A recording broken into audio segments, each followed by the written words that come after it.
Is your attorney failing you? Attorneys have certain ways of communicating. And I find that whether you're self represented and you're dealing with opposing counsel, whether you're watching your attorney deal with opposing counsel, whatever that kind of communication is, I find clients feel really, really frustrated by it much of the time because they don't really understand why attorneys communicate in the ways they do. I'm going to explain that to you, but before I do, let me just remind you, if you like the content and find it helpful, don't forget to hit like on this video.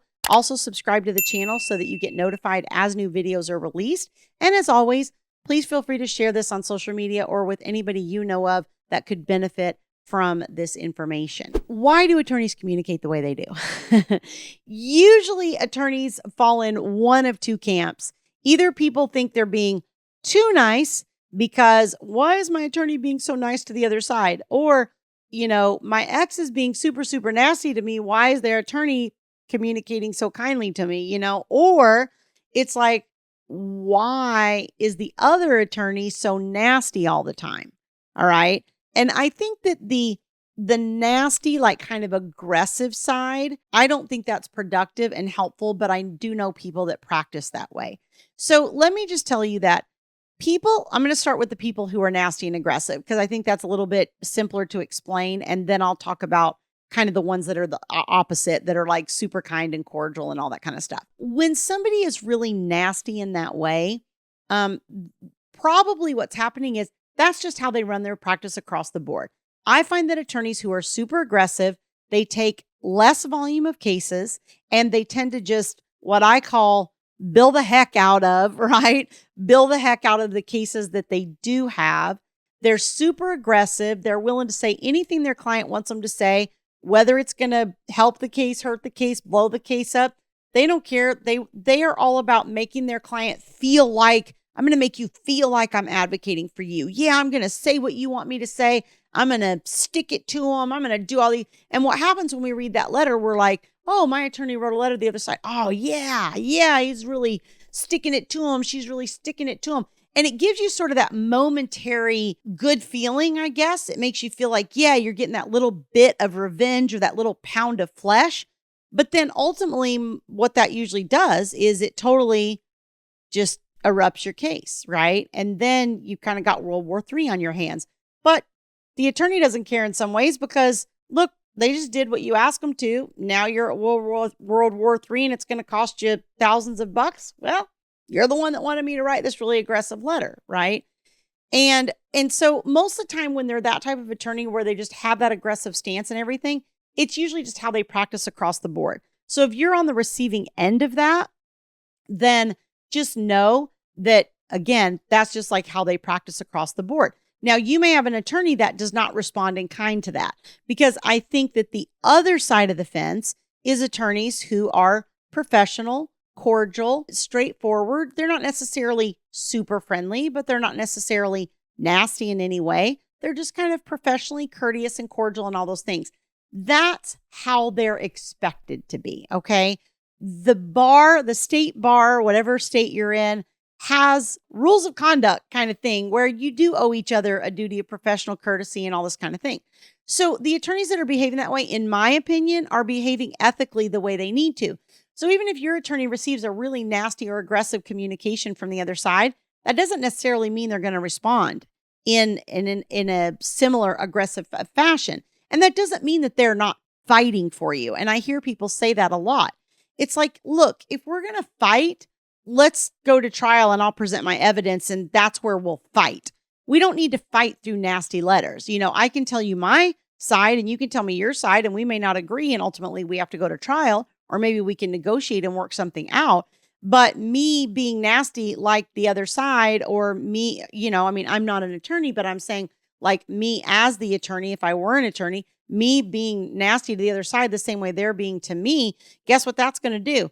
That's just going to drive the cost of the case up even more. My late husband, Thomas, who was an attorney, used to always say, the case will cost according to the most aggressive attorney on each side. Like whichever attorney is the most aggressive, that's the one that will determine the level of monetary spending that happens overall in a case. Because when that person is aggressive, this person on the other side who maybe isn't necessarily trying to be aggressive in that way or make things unnecessarily costly, but they do have to meet it with a certain level of response in order to protect their client, right? So, they do have to take on a little bit more of an aggressive type of approach to the case, but that doesn't mean that they're necessarily going to be nasty in their communication.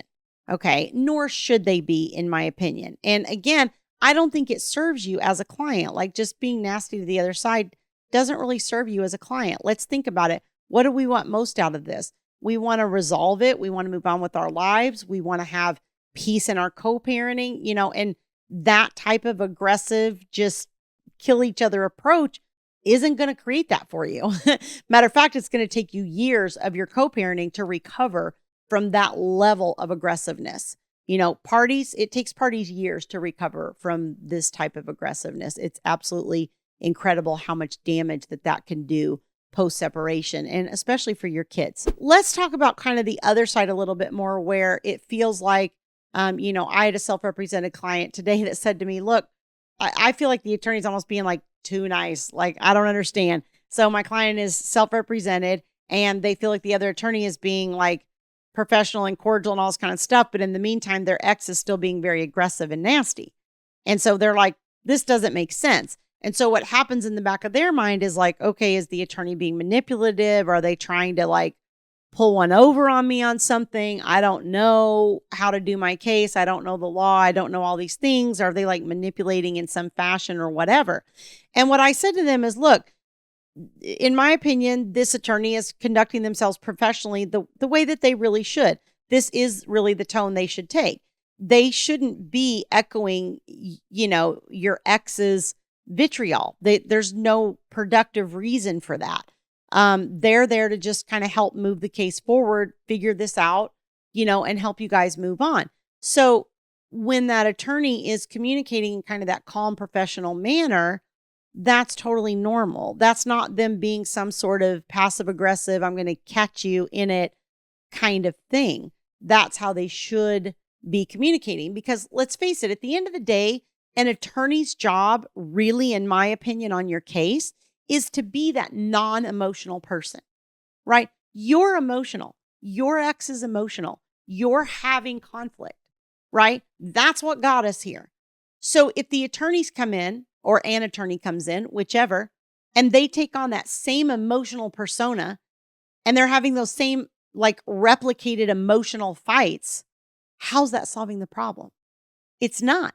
Like, that didn't get you anywhere with fighting with your ex, right? It didn't save the relationship. It didn't do any of those things. It got you to this point. So if the attorneys come on and they take on that same persona, we're probably not going to reach any agreements. We're probably going to end up fighting to the death. So what you want to do is have attorneys that are unemotional enough and professional enough to communicate in a calm, reasonable, but assertive manner when needed, and to be able to advise you, hey, I can understand how you feel about this, but this is really an emotional issue on your part.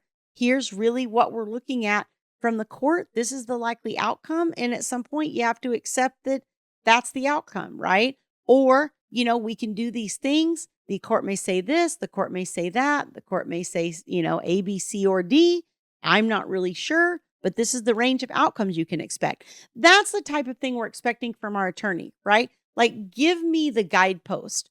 Tell me where, what the options are of the realm of where this is likely going to fall based on the facts of the case. Because what the court is trying to do is to decide your case based on the facts of your case, not based on which attorney is most aggressive or which attorney is nastiest or which attorney is nicest, frankly.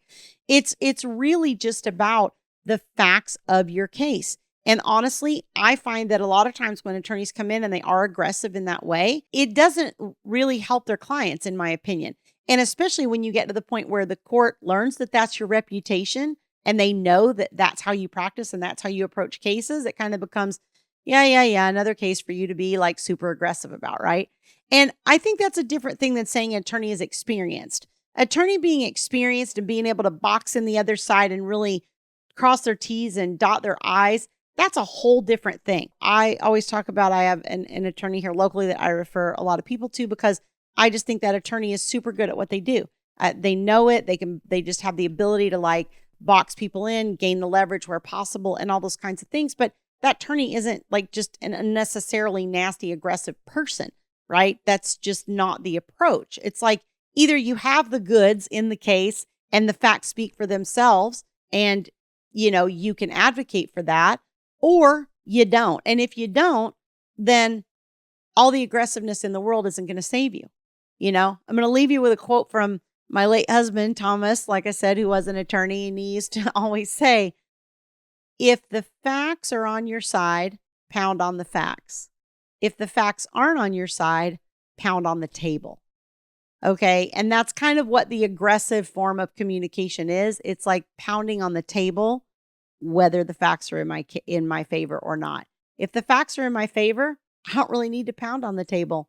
I'm just going to give you the facts and let them speak for themselves. I hope that's a helpful perspective for you for understanding how your attorney communicates.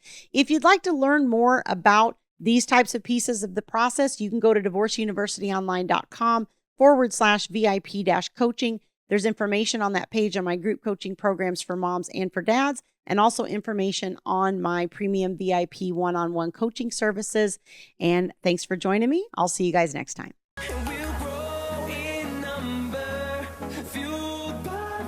See the horizon, turn us to thousands.